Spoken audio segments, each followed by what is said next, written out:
Kayo na naman. Kayo na naman. Kayo na naman. Miss Chicana, sa dami-dami ng pwedeng pag-inumang lugar, bakit sa school pa kayo nag-shot-shot, ha? Ma'am, para daw sikat. Ayoko magmura. Ayoko magmura. Ikaw, princess. Bakit ang kapal-kapal ng foundation mo, ha? Ang pula-pula ng pisngi mo. Tusino ka ba? Madam, foundation din naman Pinipilosopo mo pa ako. Gusto mo dagdagan ko yung blush on mo?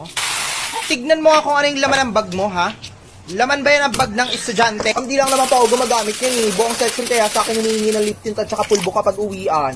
Pag wala ako, sasabihan nila ako na malagit. Ikaw, sino daw yung inaabangan mo sa labas? Ma'am, sinabihan niya kasi ako nagpalaglag daw ako. Ba't ako magpapalaglag? Sanay nga ako maging lima. Dami-dami kong nakshi dito sa school na to. Aba, sa gulera kayo! Di niyo ba tinuturo sa inyo ng advisor ninyo, ha? Isa ka pa, Camille.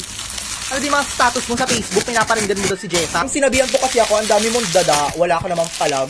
Kung matapang ka talaga, bakit hindi mo itag? Tinag ko siya at Jessa may putok, ang dami pang kuto sa batok. Tapos ngayon magpapaguidance siya, ginawa ko. Hoy mga cleaners, maiwan ha! Hoy princess, ano na, tara na, tambay na tayo. Wait lang, naglilinis ako, cleaners! Hoy, wag kang panggap, hindi mo nga malinis ang mo. Nasaan yung mga ambag nyo sa paluwagan? Boy, magdodota kami, boy. Tara. Boy, walang gagamit ng vanguard, ah. Hoy, group 1, maiwan kayo, mag-practice tayo. Ang laban para sa bayan. Sige, wag nyo pang seryosohin. From the top! Hoy, putang ina mo, cleaners ka. Tang ina mo, bumalik ka dito, susuntokin kita. Huwag kang papasok bukas, papakita ka sa putang ina mo. Hoy, bumalik ka dito.